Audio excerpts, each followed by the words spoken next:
let everyone know a little bit about you and what you're doing if they don't already know. Perfect. Yeah. Hi. Hey, everyone. I'm Paul. I'm an architect designer based in LA. This is one of the projects I sort of completed last year called Days of Being. And yeah, really making sort of spaces and objects and furniture in LA. Joey, relax. My wife is back there. She's very nervous for me.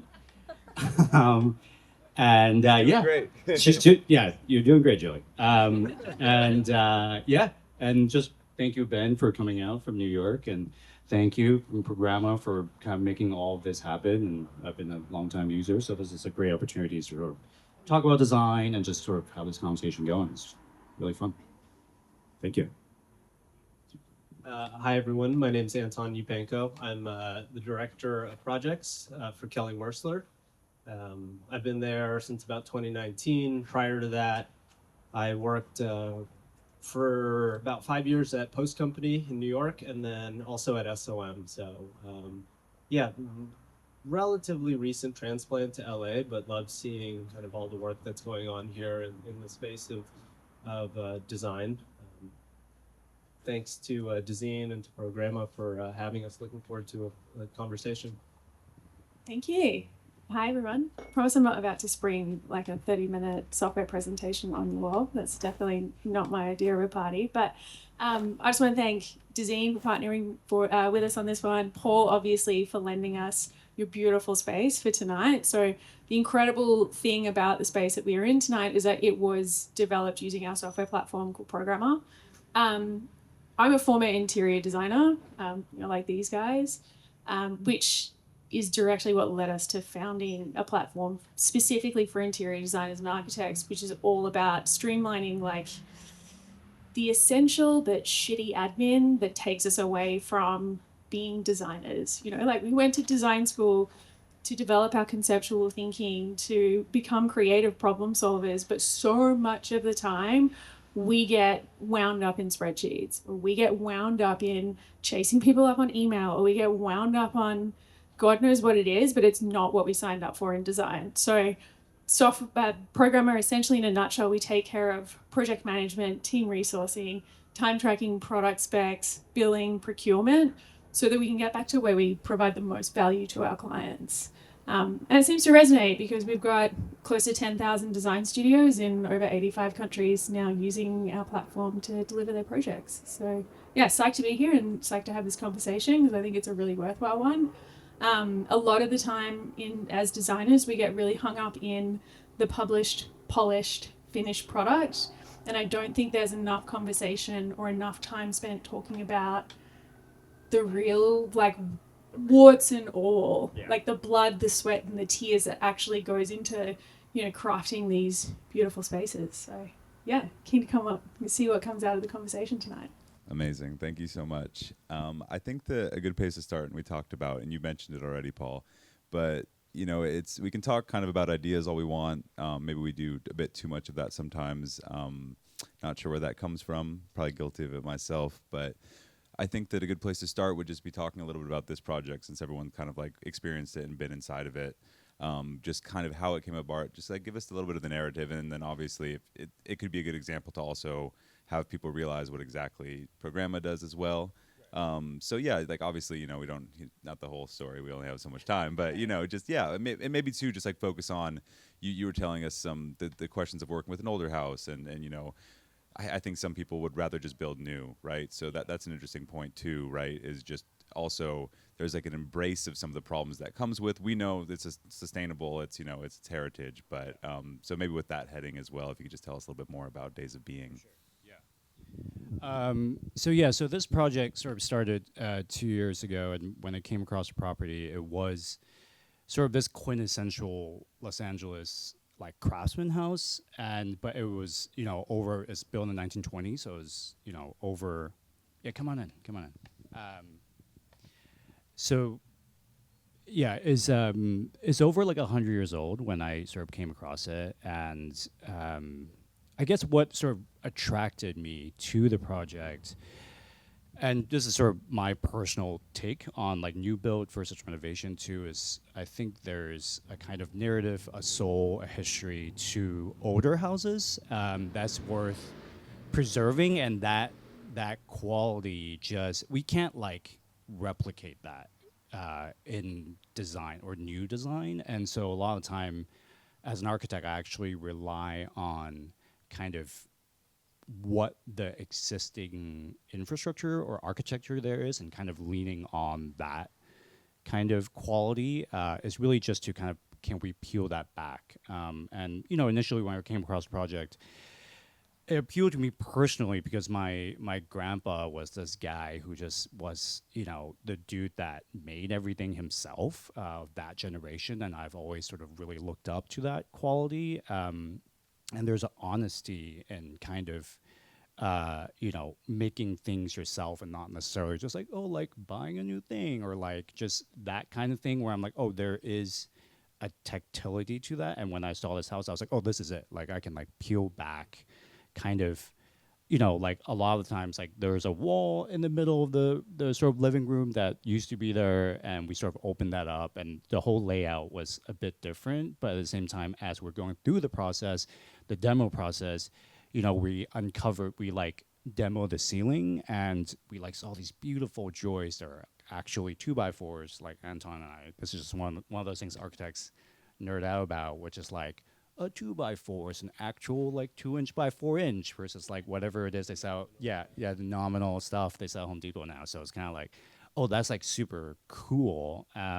So it's sort of like peeling back the onion in that way of how can we sort of preserve these sort of houses and architecture in Los Angeles that came before us and will be here, you know, after we're gone. So it's kind of like in a way I see a lot of these projects, I'm just sort of like, you know, is a continuing sentence, and I'm just sort of like in the middle in here, and this is my iteration of it. And then, you know, later on someone else would take this and it's sort of a conversation to, you know, the next designer, the architect, the person who would live here.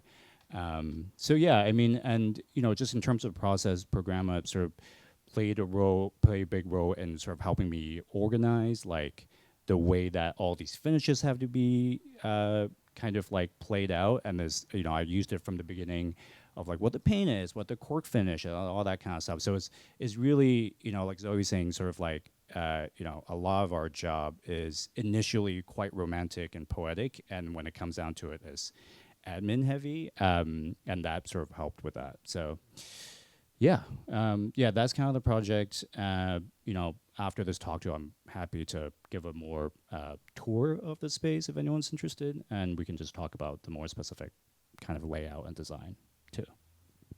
Amazing. Just since you and Anton were talking about before, maybe just staying with the house for a moment, I hadn't really thought about before the process of kind of restoration or getting to the bones of something as being like a learning moment, or kind of seeing why people did stuff, you know, and you can kind of see the evolution of the design. And maybe this is too specific, Anton, but looking at this house or like kind of walking through it with Paul, is there anything that triggers in you of just like, oh, this is how they were doing it then, and we've like stopped doing it for a specific reason when looking at this house? Maybe that's too specific, but him. Yeah. I mean, Paul, when you bought this house, I remember, I think I came like right after you closed and was like, this? Like, girl. Yeah. But no, props to you for having the vision to see through, you know, all the padlocks and the weird stuff that was taped up on the walls and the person living in the crawl space and all that.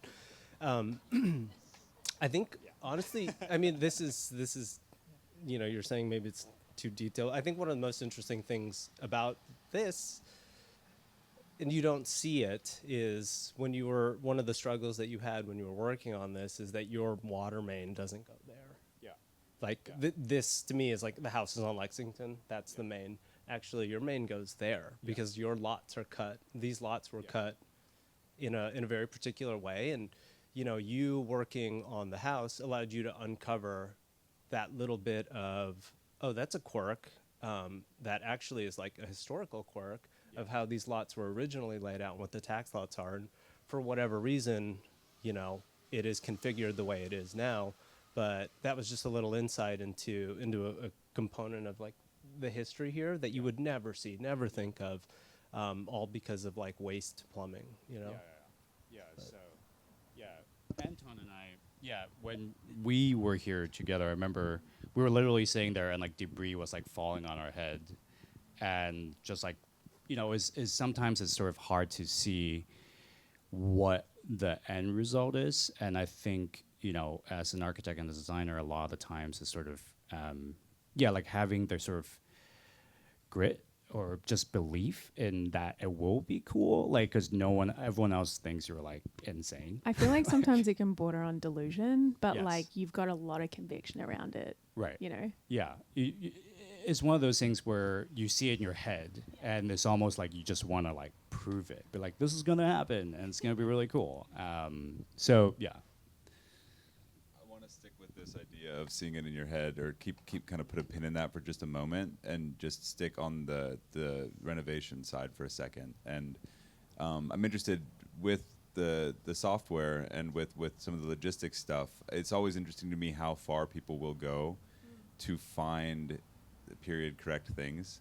I've heard some phenomenal stories, a good recent one, and this is a little bit kind of outside, but at the National Social Housing Museum in Chicago, they rebuild all of the apartments that existed in certain decades in this government housing project. And the director said that she spent 10 years looking for this one specific lamp. It was like a very cool, Jesus lamp on, and very specific, found it at a yard sale. So I'm just saying people really go above and beyond to find this stuff. So when people come to you and maybe they are doing renovation or something, have you found that is something that software can help a lot with in terms of like finding these very specific things and kind of integrating that? Is that something you Like see? yes and no.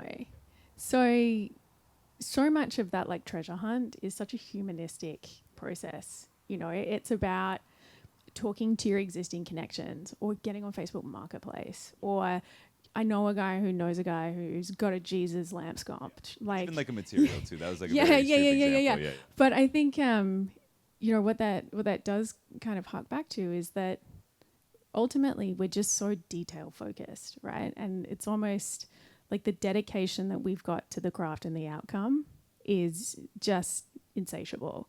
And I mean, I would love to say that we add to that in some kind of way, but it's more so just giving you then that vehicle that you need to perfectly translate that to the people who need it. So if you've got this one-of-one custom bespoke sconce, or even if it is just like your paint finish, like being able to communicate every single element of that selection that you've consciously made in a way that at the end outcome is going to be as you've envisaged. So again, I'm like not speaking our platform, but like the way in which we make that easy is like you can go to like the vendor's website or whatever and just like take the URL link and bang it into your schedule, press enter, and we automatically ingest all of that information for you, which means less time for you guys having to manually enter all of this stuff.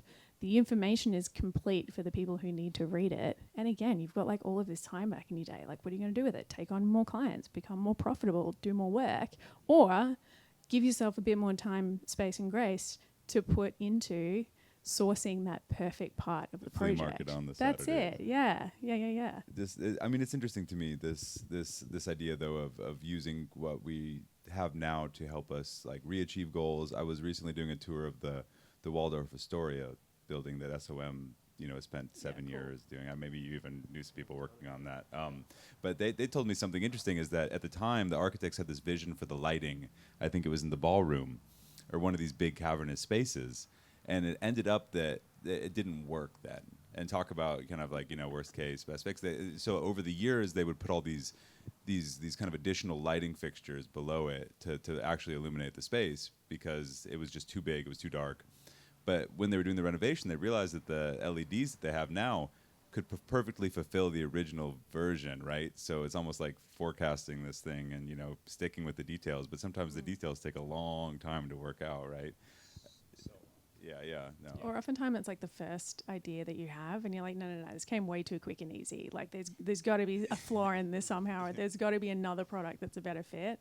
And then like 15 iterations later, you're back at the LED that you started with. Yeah. Yeah, it's sort of.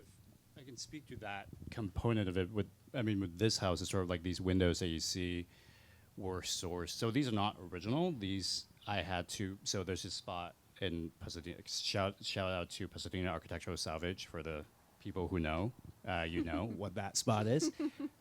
So amazing because all they do is kind of because there are so many these type of like period houses around here, and they sort of keep all that stock. So when someone like demos an old house, so you go there, and this you find the 6 light window, and I'm literally out here with a table saw and like just kind of like custom tailoring each window to fit within this kind of not perfect rectangle, which is always the bane of our existence as architects. It's like you can draw whatever you want in the computer, and then when you come here, you're like, oh, I'm literally tailoring every window to fit in this like crooked, like weird square. But at the same time, I think maybe that's kind of why I'm also in love with the profession, in the sense of there is this sort of imperfection in not imperfection, but there's kind of translation of like what your ideas are, and when it actually comes down to executing, it becomes a different thing and it takes on a different life. And I think that process is just really cool to me because it isn't a kind of one-to-one translation, but when it comes out and it looks awesome, there's something poetic about that. Thank you so much. Y'all are doing my job for me, kind of, just the neurons firing, connecting all these dots. I love it.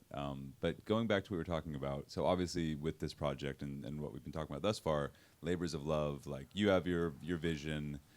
Maybe, you don't reach it, but like at the end of the day, it's your vision, you can see it. And we were talking a little bit about this, just, a lot of the, problems that come up are often kind of intersubjective, let's say, So, Anton, you work for a studio that's, very well known, very renowned, and obviously people come to you. You're working with all sorts of folks, and probably have high expectations for multiple reasons. But I think this is something that everyone can relate to. But I want to talk a little bit about how you kind of approach managing expectations, right? When you're working on a vision of a project, especially when it's a vision that's mitigated by client interests, and a lot of times, very big projects and very, kind of high profile projects. So managing client expectations is a huge part of the job. In some ways, Kelly herself is a client internally. Like a lot of what we will get in front of her is had to go through iterations, and managing her expectations as well as those of the clients and our collaborators. It's a tough one. I try to just be direct and honest. I try to say no without using that word, right? Like, what words do you use? Oh, that's going to be a heavy lift. Or another good one is maybe like, we'll see. We'll give it a shot. We'll give it a shot. We think we can get it if the timelines work out, if it works out perfectly. But again, I think that's part of it is, I'm amazed when things do go to plan. Like more often than not, things don't go to plan, and I think kind of being honest about that with with your clients, it's a tiny miracle, honestly, when things come together. The amount of components that go into a house, right, and on the order of hundreds of thousands of things sequenced. They have to arrive in this sequence so that trades can work on it in this sequence. And that can't go in before that. I think, just trying to get everybody aligned with that idea of like what we're doing here. We're working together to build a thing, and it is not an easy thing. And anytime someone builds a thing, whether or not you like it from an aesthetic point of view or not, it's just like you have to respect it, right? It's like you pulled it off. You got 100,000, 50,000 screws in one place at the same time. But I just try to manage honestly is like people, to get people to realize that what we're doing, it isn't easy, and it is driven by passion, and it is driven by sort of the collective lift. And then just to stick with you for a second, if you don't mind, I'm always interested. In my work, I'm oftentimes seeing the finished project. Obviously, I'm asking questions, and people are walking me through it, but I'm seeing all this stuff, and then obviously communicating it stuff to audiences, and they're seeing the finished project. I guess in your mind, when you're looking at this, especially if something is super stressful, is there frustration ever? That it's like, man, no one is gonna know how much sleep I lost over that column, or or that fitting. How do you feel about that? Kind of seeing the details go through. I'm curious. Oof. Yeah, I try to manage the frustration. I guess the best way I know how is to try to step back from it a little bit and recognize that the thing we're doing, everybody's trying to work together to achieve a particular look or outcome. One way I cope with the stress right now, or sort of the intensity of it, because it is the kind of job and the kind of, let's say, the kind of job where you have to make a lot of decisions sort of quickly. There are a lot of problems. There are a lot of things that go wrong. You have to be sort of well rested and focused. And I currently work 4 days a week, right? And that's the kind of thing where, like, hey, listen, give me 80% of the time. I'll try to get 90% of the work done. But that allows me to kind of come in fresh on a Monday and just be like, all right, ready to go. Let's hit it. Let's do, yeah.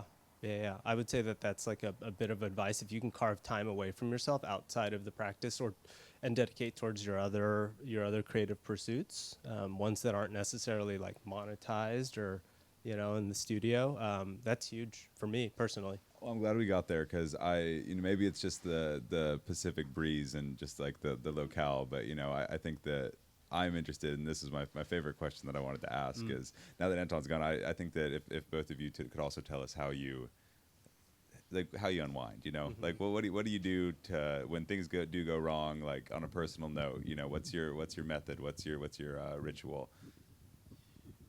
I mean, so Anton and I worked in the same office before this, and he's being humble, but this dude is an amazing fisherman, and he would just come back to the office and be like, look at this incredible fish I caught. And I'm just like, that's so cool. That's what you did, like, when you're not on the spreadsheet or whatever. Like, that's so but personally, I don't know, we kind of talking about this a little bit before. I have 2 little kids, and so I feel like a lot of times like just hanging out with them is kind of the way that I like de-stress. But outside of that too, it's a sort of like I take, and this is Anton, you observed this about me, but it's sort of like I get energized by looking at other artists' works that are just kind of like outside of architecture and design. So it's not sort of this regurgitation or this recycled ideas, but looking outside, looking at film, looking at painting, looking at galleries, and kind of understanding particular artists when we're dealing with similar kind of topics and feelings. How are they expressing it, and how can I learn from that and maybe apply that to my practice in some way, frees me from the kind of like, this is the right way to design something, and like this is the wrong way. Like, there is no right and wrong in a lot of ways. And I think as we are further into your career, I think it's easy to fall into like, I've done this like this 10 times before, and so let's just keep doing that because it's the easiest lift. But at the same time, looking at other sources of inspiration kind of frees your mind from that as well. I'm going to hit you with like the least cerebral take of this panel when it comes to work-life balance, because like, full transparency, I don't have work-life balance. Like, this is very much a work in progress for me. So I don't know if you've like passed that tall, good-looking bald man, but he's my boyfriend and co-founder of Programa. So the idea of having work-life separation is literally an abstract concept. But it's also one where like, work for me at the moment, it's something that I just love. Like, I don't know if that's something that we can admit in this day and age, because it's very much about having balance, but I derive so much motivation and drive and energy and fulfillment out of what I do that it's sometimes a tap that I don't switch off really freely, if I'm being honest.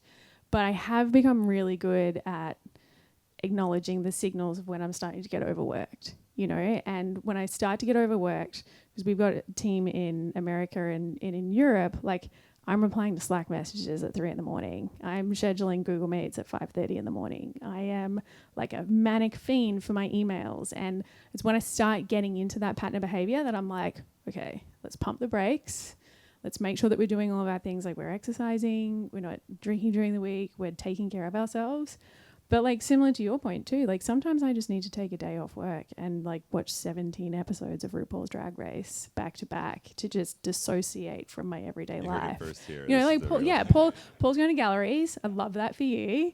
But sometimes I just need a Bravo binge, and then on Monday I'm back. Like I'm feeling refreshed and I can start making decisions again. But I think it's just having that conscious ability to know when you're pushing too hard and when you do need to take a beat. And sometimes that might not be for like, you know, 4 or 6 weeks. I can work to a certain intensity, but sometimes it might be like 2 days. But I think it's just about having that self-awareness for sure. I'm curious, since you work across the globe in all these different spaces, and maybe this is too generalized, and you know, I don't expect you to be a representative of a whole culture, but what is the work culture like in Australia? Is it as kind of, you know, like I live in New York and it's pretty much just the beat of the city, you know, but do you find working with does it become more clear to you working with people in New York and London, or? It is like great question. It's a really interesting dynamic. In Australia, like, you know, maybe from the outside looking in, if you haven't necessarily visited, we have this persona of being like really laid back and relaxed, and we're all surrounded in beaches and we're all tan and it's sunny all the time and all that sort of stuff. But by God, we are hard workers. Like, I'm so incredibly lucky and thankful to have the team that we do, because every single person in our team, be they in Australia or in the US or in the UK, like they run their part of the business like it's their own business. And like when you find someone who is as personally invested in what you're building and what you're growing as you are, oh my God, it's like, you know, the clouds part and the sun shines on you. It's incredible. The difference I found in the American culture, because our biggest market now is America by far, which is such an encouraging signal for us. Love the design that's coming out of the States, but like the hustle culture is like nothing I've experienced. I have so much respect for it. You know, like the amount of interior designers who I've met where it's like, I'm an interior designer, I'm an event stylist, and I've got a coffee roasting business. I'm like, where do you get the time and the energy? I have so much respect for that, you know, but it's just like the networking. Everyone is so free and open and willing to talk and willing to connect, because it's like, if I can help you and if you can help me, then please, like, let's do it. Let's facilitate this. Let's get the conversation going. And, you know, the same can sort of be said in Europe as well, but I just love it. You know, like we've got designers based in Iceland, and I'm like, that's so ridiculously cool that not only you experience the same challenges that like we all do, it's a really unifying thing to have a shared hatred of Microsoft Excel, but the fact that you stumbled across our platform and you're using it to deliver projects and it's making your life easier is like a truly humbling experience. But yeah, so far so good. It's fascinating that the dislike of international software is also a great way to do an international software. Totally. I promise you we're not like everything else. In the negative. I honestly think that someone, and this is maybe kind of horrifying thing to say, but someone saying to you, how do you find the time, is like one of the best compliments that you can receive sometimes. Like, I don't know, you know. Just, I guess based on that and just, you know, kind of, you know, just work culture, Paul, I kind of know a little bit about it, but you had been in offices for a while, and now your practice is you've kind of gone off on your own beat, right? I think that a lot of people talk a lot about making that jump. You know, it's a big conversation in all fields, right? Like I talk to writers who are, you know, going freelance, you know, publicists who want to go on their own, you know. So maybe just having kind of done it in the last couple of years, right? Yeah. Could you talk a little bit about right now kind of what challenges people are facing, like kind of what you've kind of learned about, you know, the process of kind of, you know, going solo, for like lack of a better word, and just and kind of what your practice looks like? Sure. So, you know, Anton and I we were working at Kelly's, 3-4 years ago, something like that. But yeah, since then, I think part of the challenge, part of the kind of challenge is really just the motivation, and then the kind of just taking the plunge into kind of doing it. And fortunately, at the time I had sort of a client project lined up, and it sort of I was able to kind of it sort of worked out, life-wise and financially. It was the right first step. So I sort of took the plunge, and really, I at this point, and it's one of those things I kind of like wake up sometimes. I'm like, holy shit! Like, I can't believe people let me do this. Like, this is crazy. But at the same time, it's also just reminding myself, like, oh, I've been doing this. Like, I can do it. And maybe it's one of those things where we went to architecture school for so long, and that in some way, because like, it's like the heroes that you like kind of like you're like, I can never be that. But at the same time, there's also this desire to be like, maybe I can get there or something like this. And I would say part of the sort of the daily challenge really is, without the infrastructure of a place like Kelly Wearstler, whereas like there is this huge team of support on every front of things as a sort of small practice, we do rely a lot on kind of software and like just being smart about how do you most efficiently do something, but at the same time retain kind of like your original vision, right? So like, I think, at Kelly's, I think we had, I don't know, like the team was like 10 people with like interior design, with architecture, with product design. We had admins, like all this stuff. Now it's just me kind of just doing everything. So it's kind of in that way, I'm like grateful for, just like softwares and programs that in this day and age, honestly, is doable. I can't imagine if we didn't have those things. I just don't think that I'll ever sleep. But now it's kind of feasible. But for anyone that's sort of thinking about it, I would just say, taking the plunge is really the hardest step, and then it's kind of the momentum that follows after that. Just like try my best, I guess. Man, like, I just hope it works out. Yeah. I think maybe just one thing I want to add into that as well, because I've helped a lot of designers like in a very similar situation to Paul, where it's like you've had that infrastructure, you've had that studio safety net beneath you. Like, same thing when I started out, worked in a big architecture practice in Australia, and like we had a compliance team, we had our in-house admin team, we had accounts, we had everyone doing all of that stuff that we were just purely then managing our project outcomes. But so many designers come to us where they have taken that plunge. Either they've come from another studio or they're starting out themselves, and they don't have things in place before they get started. And it can be a really tricky position to get in, because like you were saying, you had a project lined up, and a lot of people won't take the plunge unless they've got something lined up. And then word of mouth starts happening, you get busy, but you haven't spent that time up front figuring out how you're going to do the damn thing and scale it efficiently so that you're still profitable. And I've worked with a lot of designers where, unfortunately, like, the reality is you get to the end of a job and you've done it for cash flow. Like, you haven't necessarily actually made money out of it.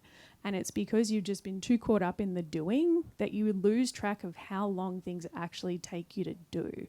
So then it's like you carry that through to the next project, you're underquoting on things, it takes you longer than you're expecting, and then you can't bill the client for that additional time because you just like, I kind of set myself up for this one here. So I think if you are considering taking that plunge, like 100%, and this isn't me trying to plug you guys a subscription, like do it with whatever platform that you want, but by God, please invest just as much time in setting up your processes and your systems as you do like your creativity, because your creativity will get you noticed, there's no doubt about that, but it's your processes that will keep you afloat and keep you profitable. What is the average firm size for a company or group that uses the program? Okay, one thing I was really surprised about, right, when we kind of got into the tech game, because I came from large practice, like we had close to 200 people in our studio, but kind of more broadly across the market in Australia, 85% of studios are 3 people or less. And the same can be said in the US, and the same can be said in the UK. You said 3? Yeah, 3 people or less is the majority of the market. But because big studios soak up so much of the airtime and so much of the media, we're kind of skewed into thinking that that's what the majority of the industry is, when really it's a lot of people out there working in small teams, just like doing what they can to make it work. So we often find that, you know, the sweet spot for us is studios of less than 15 people. When you start to getting like more than 15 people, yeah, absolutely we can accommodate you, because in my experience, they generally operate like smaller teams within a bigger team anyway. But the complexities of the business structure when you get to over 15 people, where it's like you need full-blown accounting teams, like it just kind of layers on a lot more complexity. But yeah, we've found that we derive most of our success from studios of that size. Product is like super tailored to the type of projects that they work on. They get the most value out of it. But yeah. I know that this probably happens with like repeat, you know, you work with someone, they say your systems, they see your processes, and like they like them, and you know, maybe if they don't realize, but I guess like with more technological integration, do you, and anyone that can answer this, I'd love to have some thoughts, feel like clients maybe you haven't worked before ask questions about processes before you start? Like how often is that a selling point when like you are courting clients or someone's coming to you a project? Does that happen? That's a good question. I don't know if I've got the answer for you on that one, other than like we know that we've got a client dashboard feature, and like the anecdotal feedback that we've got is that clients like fucking love it, because it's like their central record. They don't have to email their designer or text them at 3 a.m. being like, what have we spec'd for the kitchen bench tile or whatever. Like it's all there, it's all central, and that's a real like selling point, because the designer seems like they've got their shit together, which is great. But in terms of like your experience, man, I would love to hear that from you guys as well.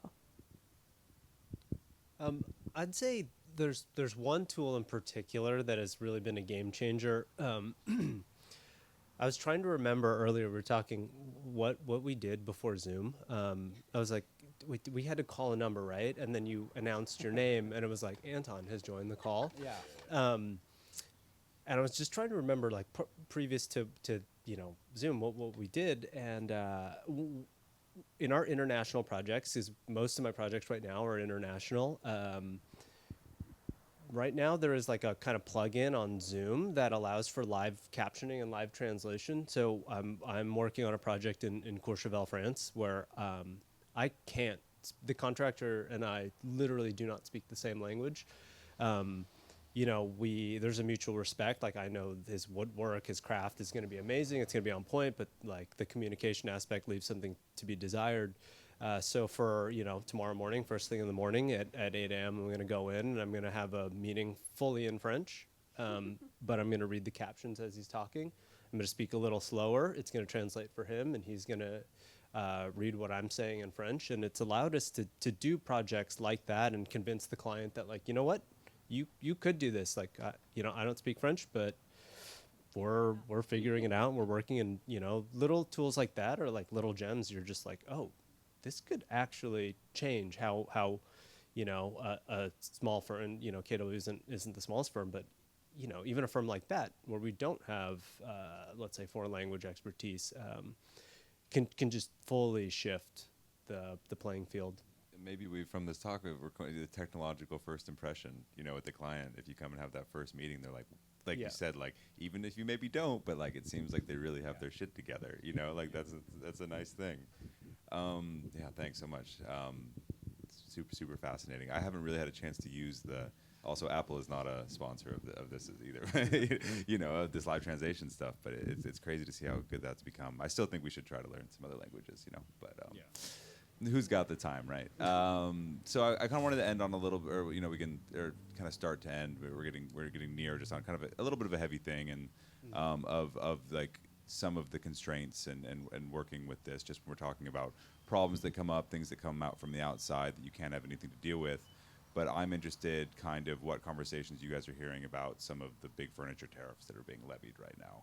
And if that is something that, how do you kind of talk to like young, clients about that, like junior staff? Maybe it doesn't have to be this specifically, but when big things do kind of come from the outside, like what are some processes that you have to deal with it? I think everyone doesn't know right now. We're not going to figure this out. But I think the important thing is like, how do you kind of communicate that you're thinking about it or dealing with it? And, kind of maybe even, I'm sure some people here are kind of feeling kind of bad about this too. So maybe this can be a little bit of a copacetic thing. But yeah, like, what are even some of the conversations that you're having? Sure. Paul, do you want to start? Yeah. I mean, in terms of that, and sort of speaking a little bit to that last question too, I think at the end of the day, the most important thing is to understand that our job as architects and as interior designers is, people are coming to us to be like, I have no idea about any of this and how any of this works. And, I feel like half of our job is like a little bit of a therapist where, someone is spending their life saving or a substantial amount of money on something. And, when it comes to like tariffs or, delay in schedules or whatever, like a lot of these things, I try to keep in mind to be like, how can I talk to my clients just sort of as a person, like as my friend who's like, hey, like this is this huge unknown and I'm spending this huge amount of money. Like, how can I just make them feel like it will be okay, we're on the same team and we have the same objective, right? Kind of Anton sort of saying that, we have 50,000 sort of decisions we have to make down the road. And tariffs is certainly one of them, but there are so many other things that sort of will come out throughout the process. And yeah, I think what I try to say is just sort of like, we are gonna try our best to keep everything in check, and things like Programa, like just kind of having a maybe more kind of period check-ins help at this point, just to get pricing, kind of like get ahead of it and try to lock it in if we can. If not, we'll just sort of do that a little bit more often than we have previously, to just have a little more certainty. But at the same time, it's just it's hard to kind of but we sort of dealt with this a little bit during COVID as well, and kind of like the lead time issues. And so I think for better or worse, it's just like we are in this world together, and kind of like, hey, like we've done this before, everything will be fine. It's just sort of like reassuring people. The supply chain is like, it's a living, breathing, fluid thing, right? It's like you said, during COVID, it was availability of materials. Like, I can't get aluminum for these hollow core doors. I can't get this, or, I think part of, as a designer, one of the things you try to keep in your head is like you have space for like the totality of a project and why certain things matter, why materiality matters, right? And if it's like, look, it's really important that we get larch. It's not going to do if we get like cedar and try to make it do whatever, and that's going to come from Canada, and we're going to get hit with a little bit of that. Or I need that hardware from Australia because we've been working on, the development of that, and tariffs are a part of it. And I think that's part of the managing expectations and convincing clients. I'm wrapping up the newest Ritz-Carlton in Costa Rica, and I didn't realize this, but every single thing that comes into Costa Rica is hit with a 50% tariff prior to even, prior to this current situation. So, you have a client who's like, I want to have a home in Costa Rica. It's part and parcel of the playing field, and in this international, in this age where we are working internationally, we're working cross borders. We do want the best sort of tiles from Portugal, or the best whatever from here and there. It comes with the territory, and it's up to the designer to convince clients and contractors that, we can make it work, and it is worth it. At the end of the day, this is what we're here to do. So we got solidarity, different perspectives. Maybe Zoe, like looking from the outside or in. Yeah, I mean, I feel for you guys, honestly. I mean, we hear a lot of the noise over in Australia, but whilst we're not directly affected for it, I can empathize with you, obviously. And I think it really kind of comes down to, like you guys are saying, like whether it's tariffs or whether it's COVID delays, it's all about like somewhat having the radical acceptance of things that you cannot control, and just being like, try as I might, try as I have got all of the software in place, or I am across every single shred of communication, there are just genuinely things that I cannot control and I cannot foresee, and they're completely out of my realm. And, you know, hopefully we're all doing our due diligence on our clients up front, where they're kind human people who we want to work with, who are reasonable and understand that these things happen and there's not a huge amount that I can do about it. So then it's, you know, like we were talking about then, it's the follow-up conversation of like, okay, you know what, we had our heart set on the Edra couch. It's now just gone up 50%. Do we still really, really want this in the project? If so, the budget has to increase, or we need to make concessions elsewhere. Otherwise, we reselect. Might sort of delay the process a little bit, but it's just the realm in which we're working with right now. Radical transparency, radical acceptance for things that you just cannot control. And God, I don't know what else to tell you other than trying to maintain a sunny disposition. No, I think that's great. I mean, the optimism with kind of toxic with such positivity a heavy question is a great. I also want to say that, you know, another end, I think it really speaks to what you know, the fact that we, you know, didn't plan to talk about what you all are doing too, and it just came up so naturally. The conversation deserves to be commended as well, and that's great. Super obviously needed. You. So. Thank you. Yeah, no, I think that like that note of, you know, measured positivity is a good place to stop. And you all have been great. Thank you so much, and thanks again for letting us in your space, and for putting this all together, and for, you know, everyone for being here. Let's have can we clap? Yeah.